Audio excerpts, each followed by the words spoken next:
La vivienda hoy viró un activo en el mercado, pero continúa siendo el lugar más importante de tu vida, o sea, el primer lugar donde tú llegas al mundo. Después del hospital vas a tu casa y es ahí que creces, es ahí que desarrollas tus relacionamientos, es ahí que te sientes seguro. Creo que en la pandemia fue algo muy, muy fuerte que, bueno, la primera cosa que nos dijeron fue quédate en casa, pero ¿en qué casa se quedaron millones y millones de personas? Esto es Conversaciones con Impacto, el podcast de Impact Latam. Soy Dani Tricarico, tu anfitrión, y te invito a acompañarme en esta experiencia junto a emprendedores, inversores, líderes y referentes de innovación, emprendimiento e impacto en Latinoamérica. Dale, sumate y sé parte ahora de este movimiento de impacto. Temporada 2. Buenos días, buenas tardes, buenas noches, donde sea que estén.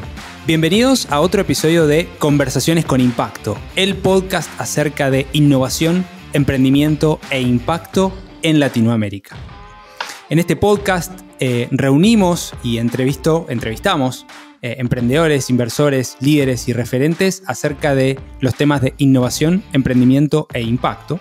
Recorremos junto a ellos sus historias, aprendizajes, vivencias, errores y mejores prácticas. En este podcast que ya tiene más de una temporada con 40 episodios y aquí estamos en su segunda temporada y contando. Antes que nada, quiero agradecerles a todos por sumarse a otro episodio y también les quiero comentar que desde ahora pueden comenzar a apoyar este podcast para ayudarnos a tener más y mejor contenido. Por tan solo $3 por mes. Esto lo pueden hacer ingresando en www.impactlatam.co/podcast y ahí seleccionan en quiero apoyar, quiero ayudar. Realmente se los estaré y se los estaremos agradeciendo muchísimo desde mi lado y desde el equipo de Impact Latam. También les pido por favor que nos ayuden a expandir este mensaje calificando este episodio y el podcast en cada una de las plataformas donde estén escuchando y de su preferencia. Muy bien, el día de hoy tengo el gran gusto de cruzar fronteras hacia Brasil, o más grande, con mi querida amiga, número uno, Camila Jordán. Ahora la voy a presentar. Tenemos un historial en el medio que es que ambos somos alumni del programa Global Competitiveness Leadership Program de Georgetown. He tenido el gusto y honor de ser parte y conocer a personas increíbles como Cami, entre otras, que están haciendo un gran trabajo. Así que no mucho más. La voy a presentar un poquito más formalmente. Camila es directora ejecutiva de Techo Brasil, esta organización que trabaja por temas de viviendas. Fue Program Director for the Basement Apartment Conversion Pilot Program, todo eso largo que nos va a contar para en Nueva York, en el East Side específicamente de Manhattan, y es Master of Public Administration de University of Columbia, Global Competitiveness Leadership Program de Georgetown.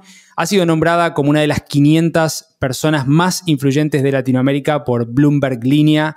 Es TEDx speaker y un montón de cosas más. Entre ellas una gran persona sobre todo. Así que, seja bienvenida, Camila, a un nuevo episodio de Conversaciones con Impacto. Vos decime si lo dije bien.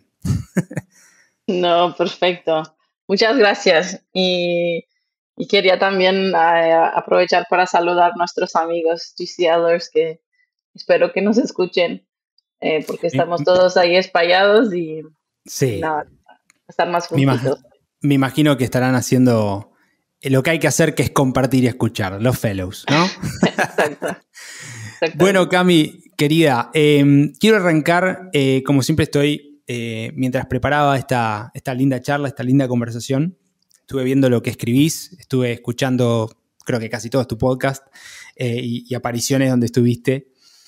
Y alguna de las frases que más me impresionaron y con la cual quiero arrancar es, vos expusiste en un congreso de temas de vivienda acerca de esto y dijiste, hoy en América del Sur y Caribe, una de cada cinco personas vive en una favela, villa o lugar de emergencia, ¿no? Contanos un poquito ¿Por qué decís este dato? ¿Por qué lo compartís? ¿Qué representa? Gracias.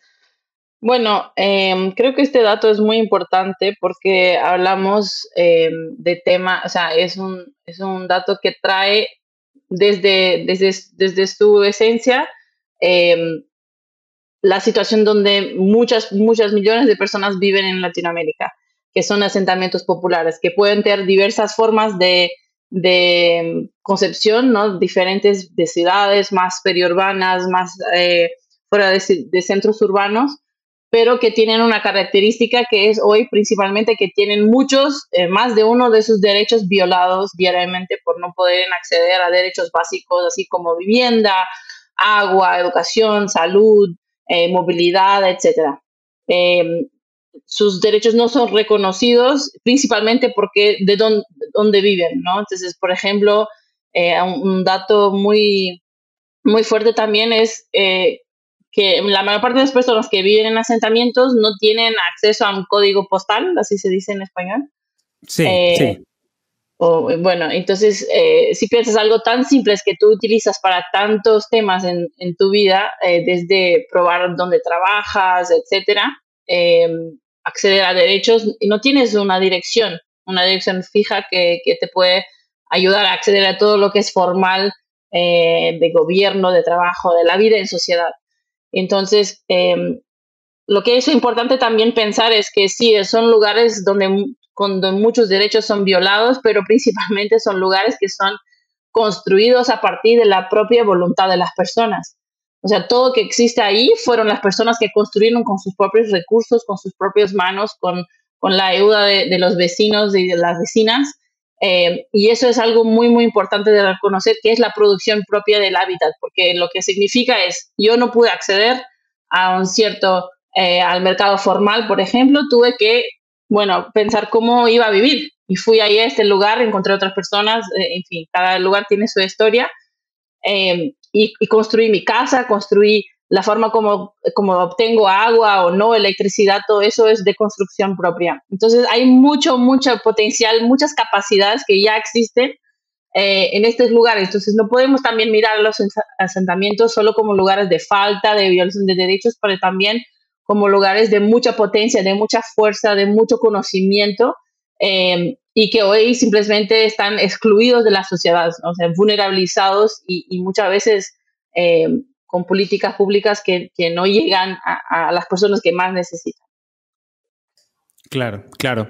Y poniéndolo en contexto, ¿no? Está este otro dato que vi que compartías, esto de que en Brasil hoy hay 51 millones de personas.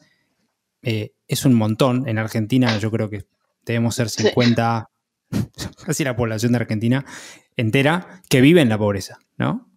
Eso te quería preguntar, si lo puedes contextualizar en Brasil específicamente, ¿qué tan grande es este problema, ¿no? Obviamente, quizá suena muy básico, pero está bueno para que mucha gente entienda las dimensiones, sobre todo, de la problemática.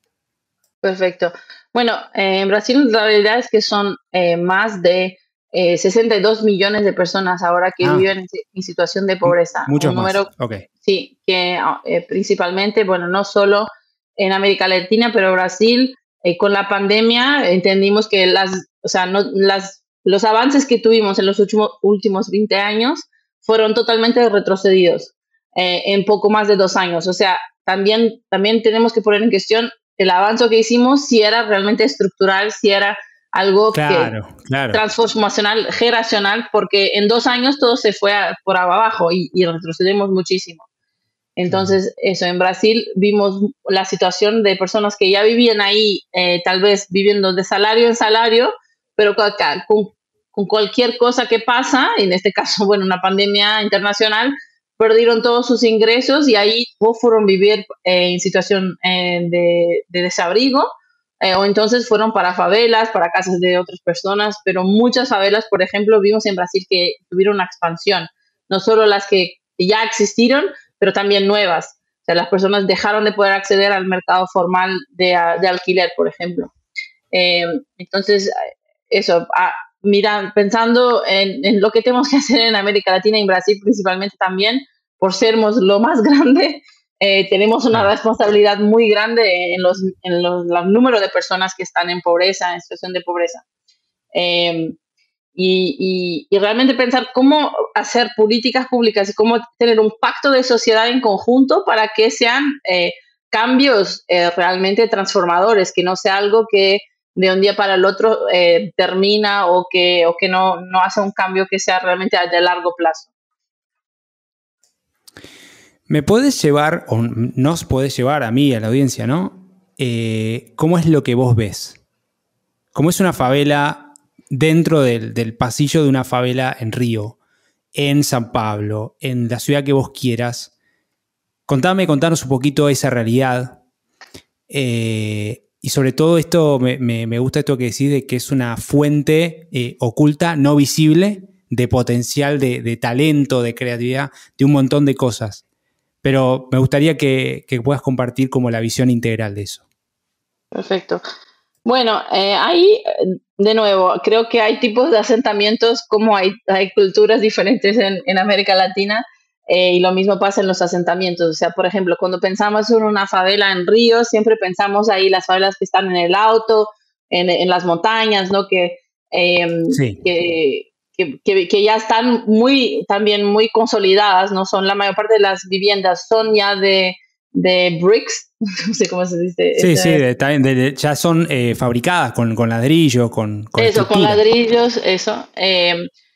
Pero también la realidad es que, por ejemplo, hoy tenemos a veces, por ejemplo, en São Paulo tenemos un barrio que es más, un lugar en la ciudad que es más pobre, y después atrás, o sea, por ejemplo, en un lugar donde el mercado formal no accede, que es, por ejemplo, donde hay agua, donde hay una torre de electricidad, etcétera, estos espacios son entonces después ocupados por personas que no consiguen estar en la ciudad formal, ¿no? Aquí decimos en el asfalto, ¿no? O sea, están fuera del asfalto formal. Entonces, lo que ven a veces es están muy cerca tal vez de algunos servicios, pero al mismo tiempo muy lejos, porque sufren también como son diferenciados de cuando van a acceder a ciertos lugares, etcétera. Pero creo que cuando entramos, principalmente cuando hablamos de las ciudades grandes, son lugares muy densos, entonces con poco espacio no hay espacio para autos o nada de este tipo, son bielacitas muy pequeñas donde tienes que caminar y donde las personas fueron construyendo sus viviendas ahí en lo poco espacio de la ciudad que el mercado formal no accede. Entonces ahí es el único lugar que puedes tú construir tu vivienda. Lugares normalmente después depende mucho, pero ahí después, por ejemplo, puede ser que tenga poca luz porque está en un lugar, construido con muchas otras construcciones a vuelta, pues, problemas de agua, pues, si llueve mucho, si no llueve. Por ejemplo, en una de las comunidades que trabajamos aquí en São Paulo, la densidad de esta comunidad es impresionante. Además, cuando intentamos llevar, por ejemplo, los paneles de la construcción de techo, muchas veces, tenemos que siempre llevarlos cargados así en la vertical y algunas veces tenemos que desmontar todo para llevar porque no pasa en los lugares tan estrechos que encontramos. Y esta comunidad está muy cerca de dos grandes industrias que hacen el desecho de su agua de forma ilegal. Y entonces van directamente a la comunidad. Entonces la comunidad ya está en un lugar súper vulnerable y además sufre con el tema de las otras industrias que están ahí haciendo el desecho del agua. Entonces es una situación muy difícil y en São Paulo, en Brasil, depende del lugar, pero en São Paulo llueve mucho, ¿no? En el verano. Entonces hay siempre muchos problemas de inundación y cosas de este tipo. Wow, tremendo lo que decís. Sí, es muy impresionante. Yo siempre intento, cuando, claro, en mi cargo hoy no estoy todos los días en territorio,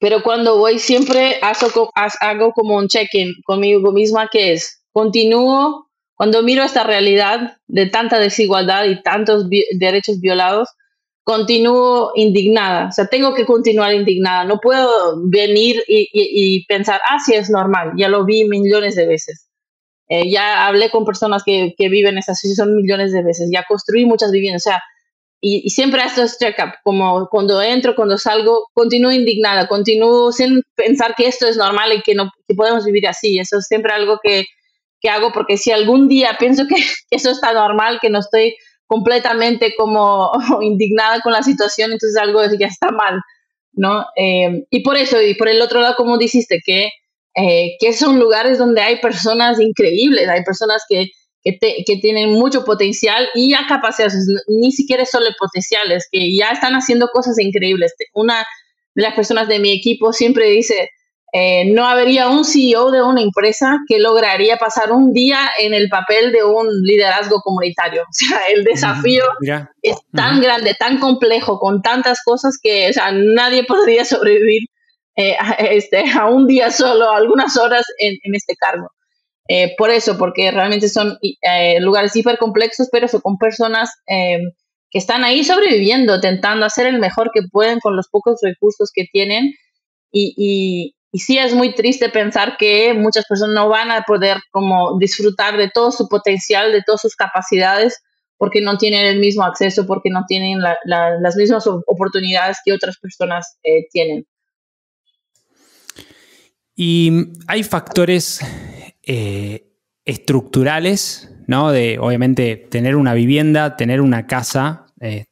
No sé bien cuáles son los estadios, pero me imagino, bueno, antes de eso, un campamento, ¿no? Y eso tratar de formalizarlo, por lo menos con una estructura básica, ¿no? Que es el clásica casa de techo a dos aguas. Uh-huh. No sé si sigue siendo así. Pero también, o sea, están los factores estructurales de formalizar una casa, de un hogar, y están los factores sociales, emocionales, ¿no? Que es algo de lo que vos hablás en tus columnas, y me gustaría que puedas compartir un poco más acerca de eso, ¿no? Que no se habla tanto. Generalmente me parece que la política pública o en general se habla de, bueno, construcción, ¿no? Como construcción, infraestructura. Pero hay toda una gama, todas unas dimensiones sociales de adaptación, resiliencia, salud, ¿no? Si puedes compartir un poquito más de eso. Perfecto. Yo creo que uno de los problemas que tenemos ahí a nivel mundial, infelizmente, porque no es solo en Brasil, no es solo en América Latina, pero el tema de la vivienda, de la habitación digna y accesible es un tema mundial. O sea, hay problemas en todos los países casi, de más o menos grado, pero es un problema en varios lugares. En el sentido que mucha gente cada vez menos consigue acceder a una vivienda digna sin, por ejemplo, o sea, dispensar la más grande de parte de su salario o algo así, ¿no? Claro. O no siquiera consigue comprar algo, empezar a pagar la deuda para comprar algo porque ya no, los ingresos no dan. Entonces eso es un tema que es mundial hoy. Que era diferente a un par de años. Entonces, cuando hablas con las generaciones tal vez antes de nuestros papás, 20, 30, 40 años atrás, era diferente. Las personas sí podían, claro, con otros problemas, depende del país, pero sí había una posibilidad más clara de acceder a vivienda. Pero el tema es que con el pasar de los años, de las décadas, la vivienda se tornó un activo financiero, ¿no? Entonces, no es solo ahora tu propiedad para que tú puedas vivir, etcétera. No, ahora es un elemento del mercado. O sea, claro. Hoy tenemos en el mundo todo constructoras que construyen edificios y casas, etcétera, solo para poner en un fondo. Nadie va a vivir ahí. ¿No? Entonces, es un activo en el mercado que, o sea, la vivienda pasó de un tema solo de ser un derecho, que también fue conquistado porque también no era desde siempre, claro. Para no, ni siquiera hoy no vimos la vivienda como un tema de derecho, lo vimos como un tema de mercado, si tienes que acceder de otras formas que no están, o sea, planificadas, y ahí depende del país, obviamente, porque hay países que tienen más estructura, pero también son pocos. Que logran este camino para la vivienda digna y accesible.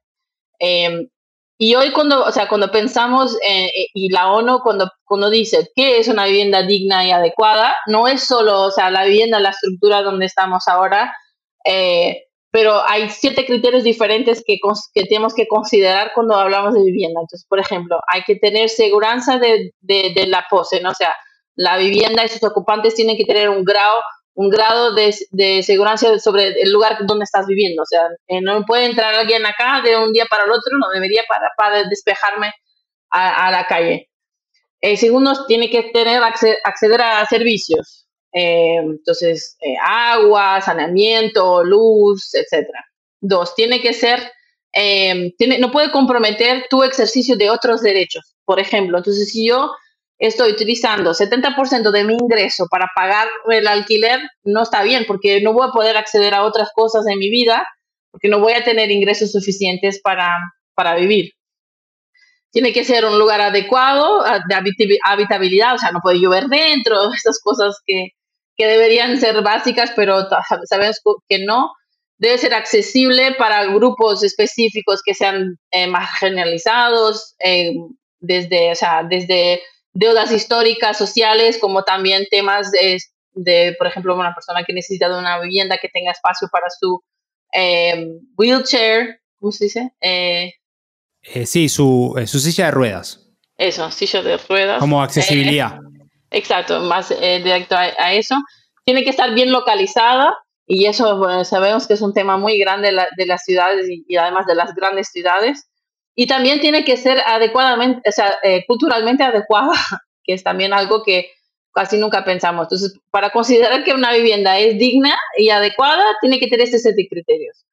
Y hoy es muy complicado tener siquiera uno de ellos a veces, principalmente para los grupos que no consiguen acceder a la vivienda.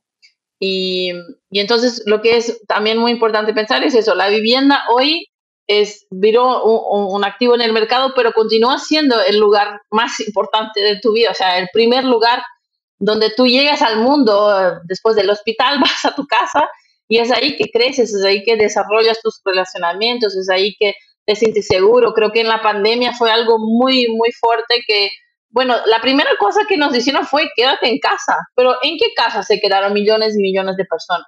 Claro, totalmente. O sea, en Brasil tuvimos un aumento muy, muy grande de desalojos.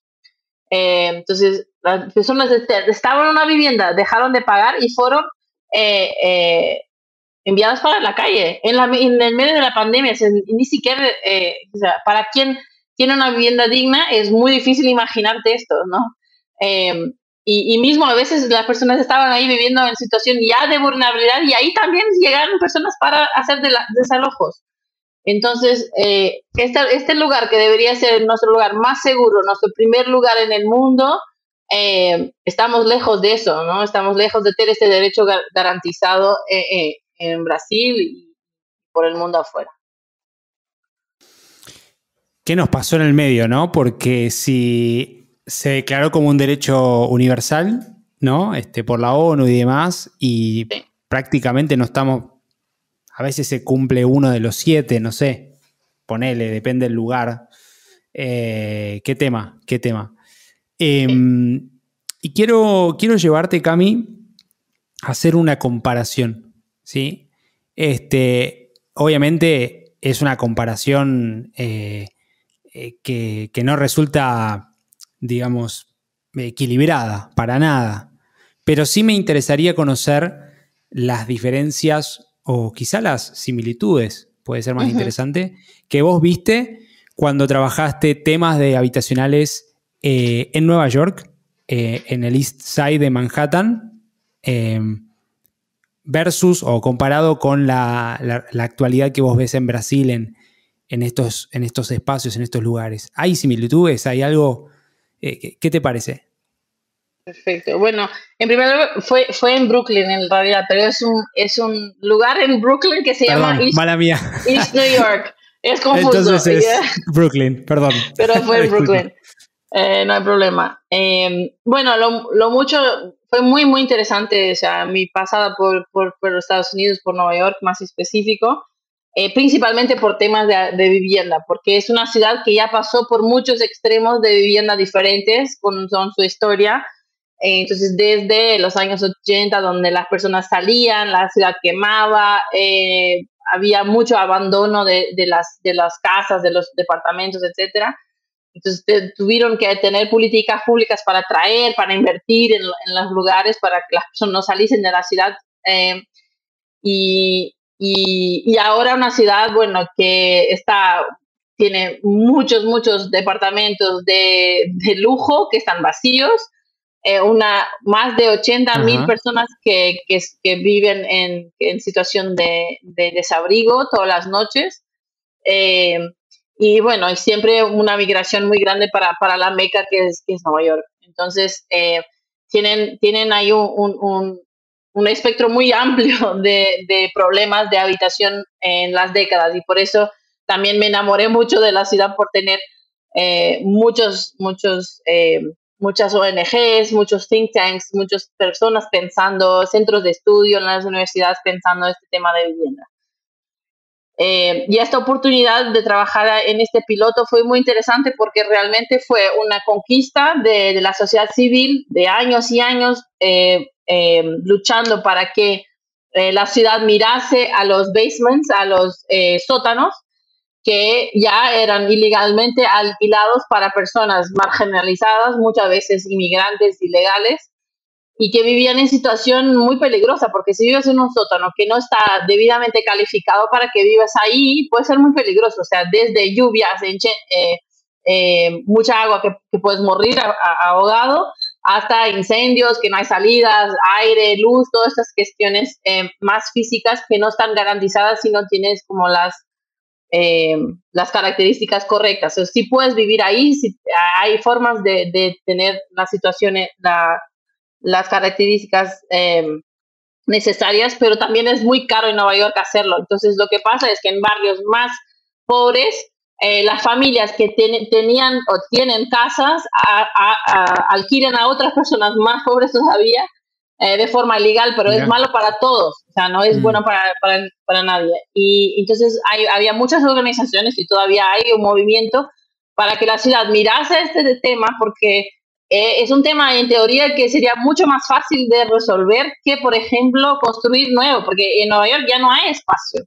No es una ciudad que tiene muchos espacios de construcción nueva, entonces tienes que sacar un edificio viejo para construir un nuevo. Entonces era un tema que también, en términos de resiliencia, incluso de tema climático, que sería mucho mejor, porque no necesitas construir, solo necesitas readecuar sótanos para que personas vivan. Y entonces, después de mucha lucha, consiguieron que la ciudad invirtiese en un piloto para seleccionar familias. Eran 50, 60 familias al inicio, que iban a pasar por todo el proceso de readecuación de su sótano, para que después alquilasen también a un precio más barato, porque iban o a tener un crédito como perdonado, entonces un crédito con tasas muy bajas para hacer toda la renovación y adecuación de este sótano, y después tenían que alquilar por muchos años, ahora no me acuerdo exactamente cuántos años, por un precio más bajo también. Entonces, comencé a hacer a diseñar todo el proyecto, y fue muy interesante, porque al final todo el proceso social que yo aprendí en Techo cuando era voluntaria hace 10 años atrás, fue lo que yo, me vendí cuando fui a la entrevista. O sea, fue a la entrevista, le expliqué todo lo que hacía en Techo en Brasil, y fue perfecto, porque era exactamente esto: seleccionar familias, acompañarlas por el proceso, también trabajar mucho en red, porque era una ONG que era la contratada especial de la ciudad, que era la que yo trabajaba, pero yo tenía que coordinar con otras ONGs que tenían otros papeles, desde construcción, la parte de alquiler, y también con la ciudad para coordinar todo el proyecto. Entonces fue muy interesante. Y claro, fue muy loco estar ahí en Nueva York, porque creo que cuando sales de tu ambiente, vas para otro lugar, aprendes mucho sobre un lugar nuevo, pero también te da una visión de dónde tú vienes, que es difícil tener cuando estás ahí, ¿no? Entonces, cuando sales y miras para atrás, o miras para tu lugar de donde vienes, las cosas que conoces, también empiezas a ver las cosas de otra mirada.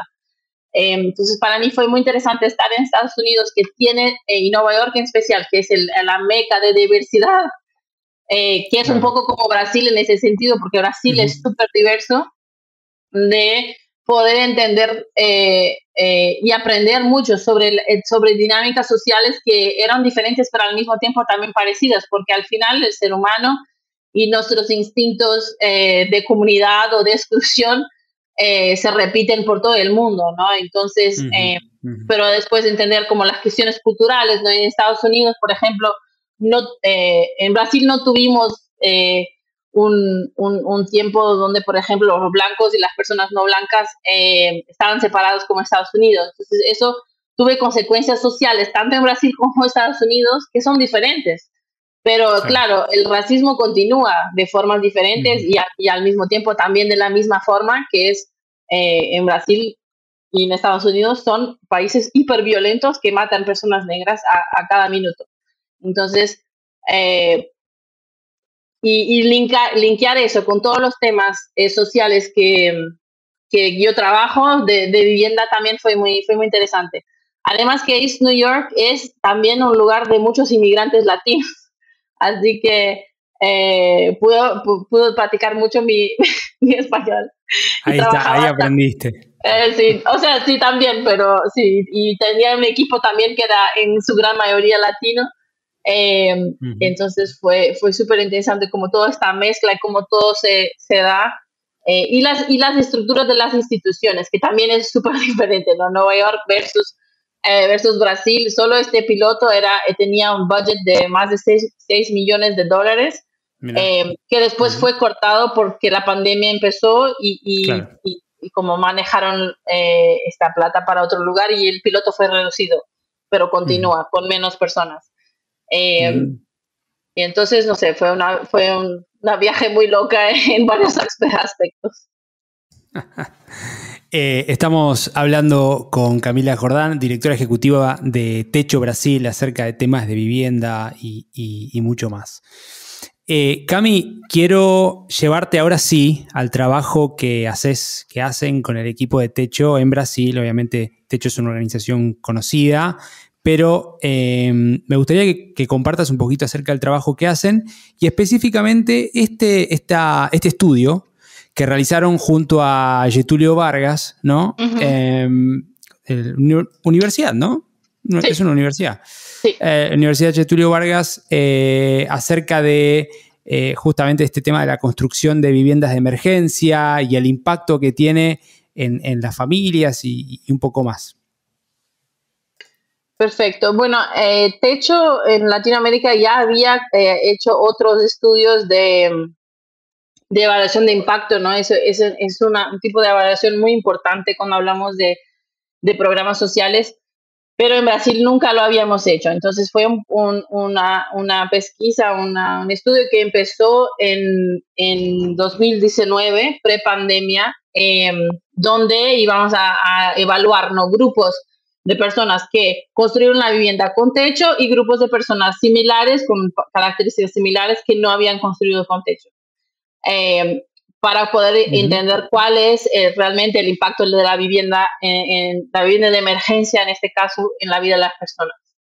Y fue muy interesante porque además, o sea, nada fue una gran sorpresa, porque claro, quien trabaja ahí y habla con las personas y escucha Techo tiene un tema muy grande de escucha y diagnóstico, que hace parte así transversalmente de nuestro trabajo en territorio. Muchas cosas ya habíamos escuchado. La primera cosa siempre, wow, ¿cómo estoy durmiendo mejor?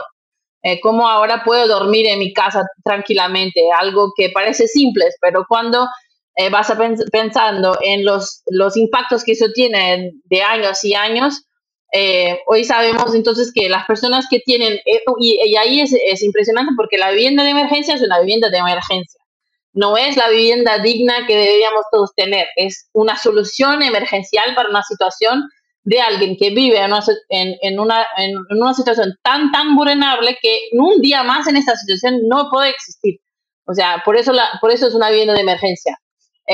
Porque entendemos que una persona no puede vivir en estas situaciones de alta vulnerabilidad, donde no sabe si su vivienda va a sobrevivir más a una lluvia, si vive en un piso de tierra, si no tiene ventanas, si entran animales que pueden hacer mal a tu hijo, a tu hija, todos esos temas que te tiran tu salud, literalmente todos los días, no te comen pedazos de tu vida. Y entonces lo que probó todo este estudio con FGV fue que 6 grandes cosas. La primera es la reducción de estrés diario, la mejora en el sentimiento de solitud, el fortalecimiento de los lazos de solidaridad entre la comunidad, una confianza más grande en los liderazgos comunitarios que están ahí, una disminución en los niveles de preocupación y segundo, una disminución también del consumo de medicamentos para depresión y ansiedad. Y entonces, eso, cosas que escuchábamos toda nuestra vida, un trabajo de techo, porque realmente parece una vida, en mi caso son ahí 10 años, fue entender cuantitativamente el impacto de una vivienda tan simple. O sea, ni siquiera estamos hablando de una vivienda permanente en un barrio que está incluso en la ciudad, todo eso. Y eso, claro, nos da más fuerza y creo que nos da más voz todavía para el trabajo que hacemos, porque lo que pasa es cuando hablamos de vivienda en Brasil principalmente y creo que en América Latina también, hablamos de soluciones que normalmente visan el déficit cuantitativo y hablamos de soluciones muchas veces que son de construcción de muchas viviendas sociales, pero no, o sea, fuera del centro, en lugares todavía muy lejos de la ciudad y todo eso, y siempre con una mirada mucho de una solución única. La vivienda es una solución única, cuando no, el problema de la vivienda es súper complejo. Y eso, tenemos millones de personas en asentamientos, que no simplemente podemos llegar ahí y sacar todas las personas y ponerlas en otro lado. Entonces, en la forma como Techo hace su trabajo, que tiene toda una tecnología social, porque el tema, por ejemplo, de este resultado que mejoró los sentimientos de solitud, es muy interesante porque al final no es la vivienda en sí, pero es el proceso social que Techo implementa cuando construye viviendas. Y por eso que decimos que no somos una constructora, porque hacemos mucho más que viviendas, ¿no? Costuramos relaciones, estamos ahí en lugares donde más nadie está. Y es por eso que continúo después de 6 años completamente apasionada por mi trabajo. Está bueno esto que decís de que la necesidad, y bueno, lo que hacen ustedes no es solamente una constructora social, aunque bien podría ser una constructora grande, con alguna empatía, algo de acercamiento y construye, punto. Pero ustedes están en este trabajo mucho más social, mucho más de generar el puente, generar el lazo, de contención. Me imagino que tendrán que hacer un montón de contención también, porque ustedes son como un espacio donde la gente expone sus problemas y ustedes no le pueden dar solución a todos probablemente. Quizá le pueden dar el tema de la vivienda, pero después el tema del acceso al agua y quizás sí, quizás no. Esto que decías de la contaminación, o sea, hay un montón terminan siendo como estos lugares de apoyo donde el Estado no está, digamos, donde está ausente o si está, la gestión no es tan significativa, ¿no? Sí. Sí, hoy, infelizmente, en Brasil principalmente, el Estado solo está básicamente de forma muy violenta. No es con servicios sociales, pero con mucha violencia, ¿no? Eso, hay ciudades que más y menos, pero Río y São Paulo, por ejemplo, porque tenemos también cuestiones muy fuertes de grupos diferentes de poder, etcétera, en varios espacios que van además solo de tráfico de drogas, pero también milicia que junta con la policía militar, o sea, una confusión gigantesca. El Estado está ausente. Y sí, de hecho, porque, o sea, en Brasil estamos desde 2006, pero ya estamos en Latinoamérica, que empezó en Chile en 98. Sí, 98, sí, o sea, más de 25 años trabajando en América Latina. Y con la pasada de los tiempos, y como te había dicho antes, que pasa por todo un proceso muy grande de escucha y de diagnóstico, nuestra propia metodología fue evolucionando. Entonces, hoy no somos solo una organización que construye casas, pero sí una organización que trabaja con desarrollo comunitario. Y eso significa que La vivienda y los otros proyectos que desarrollamos son herramientas para el desarrollo comunitario. Por eso tenemos un trabajo tan fuerte junto de los vecinos y de las vecinas, junto de los jóvenes voluntarios y voluntarias que donan todas sus horas, y junto principalmente también de los liderazgos, que en su gran mayoría son mujeres también, que trabajan no solo en su casa, no solo afuera para La Plata, pero también después de forma voluntaria para su comunidad. Entonces hacen ahí 3 jornadas de trabajo casi diario. Y eso, entonces a lo largo del tiempo nuestro modelo fue desarrollando y por eso que hoy más que nunca, y ya era verdad antes, cuando solo construíamos viviendas, entre muchas comillas, pero ahora sí, o sea, ahora desde los últimos 15 años que fue desarrollando más para el tema de desarrollo comunitario, somos mucho más que solo construcción de viviendas, pero la vivienda continúa siendo un tema importantísimo, claro. El centro, porque además, si tú propio no tienes eso que te dice, no consigues dormir, si tienes estrés diario porque no sabes si tu vivienda va a caer, no quieres hacer más nada, o sea, no vas a quererte involucrarte en la reunión comunitaria para hablar sobre la horta y el puente y las otras cosas que tienen que pasar, la educación, o sea, tu dignidad básica tiene que estar cubierta y por eso que la vivienda, y eso es una metodología internacional que se llama Housing First, ¿no? Vivir primero, no sé cómo es la traducción en español. Sí, vivienda primero, sí. Sí, continúa siendo esencial como metodología hasta hoy. Está muy bueno lo que decís, Cami. Y quiero rescatar esto para la última pregunta que te quiero hacer antes del ciclo de cierre de 3 preguntas finales que hago siempre. Y tomando lo que vos decís, ¿no? O sea, por lo menos, corregime a ver si lo interpreté bien. Si el Estado no está, o sea, el Estado está ausente en este tema, estamos hablando en Brasil. Sí. Y si está de forma violenta, ¿no? Si eso es un dato, si eso es un hecho, ¿cuál debiera ser, sí, la política pública? Por lo menos en el corto plazo, que se debiera de implementar y que sé que vos estás trabajando y que están trabajando desde Techo para eso. Perfecto. Bueno, en Techo, en general, no solo en Brasil, pero acreditamos mucho que la solución a largo plazo pasa por el Estado. No hay duda, el Estado es el único que consigue llegar a todos los lados, cuando quiere, obviamente, ¿no? Porque tiene una capilaridad y un tamaño que no hay igual.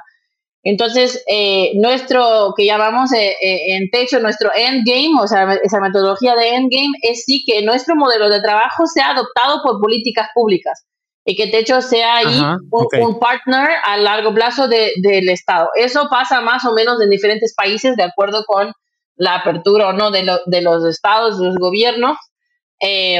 Argentina, Chile son ejemplos, y también en el Caribe tenemos buenos ejemplos de eso. En Brasil, infelizmente, estamos caminando a pasos muy pequeños, pero estamos ahí en la lucha.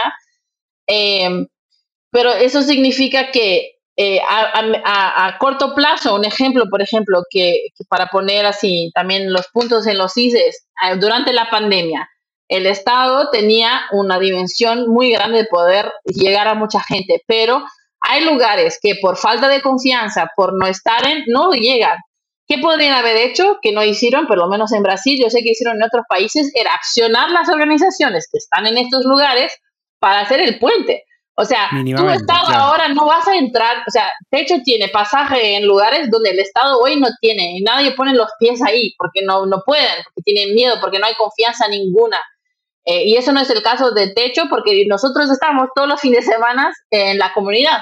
Claro, porque los conocen, están ahí. Exacto, entonces, y es una relación que se va construyendo a los pocos, porque también cuando llegamos es algo nuevo, hay que construir esta confianza. Cuando dices, bueno, por favor, desmonta tu choza y tu casa para que podamos construir en 2 días, y las personas te miran, sí, claro, tú ahí vas a hacer eso en 2 días, una casa. Entonces tenemos todo este trabajo social, la tecnología social de Techo es construir estos vínculos de confianza, ¿no? Para que podamos entonces hacer el trabajo.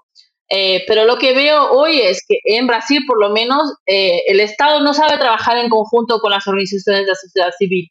Y eso es una pérdida gigantesca, porque porque, o sea, muchas veces no tienen la capacidad, no tienen técnica ni social a veces de llegar a todos los lugares y no tienen el pasaje, no tienen la confianza para ir. Entonces, ¿por qué no trabajar en conjunto con las organizaciones que están ahí para cambiar, para transformar realmente los territorios?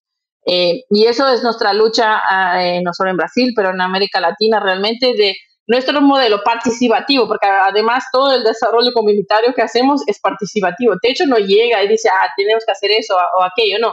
Nos sentamos juntos, hacemos un diagnóstico comunitario, presentamos los datos y con los vecinos y voluntarios, entonces trazamos planos de acción, priorizamos todo para pensar, entonces, ¿qué vamos a hacer acá?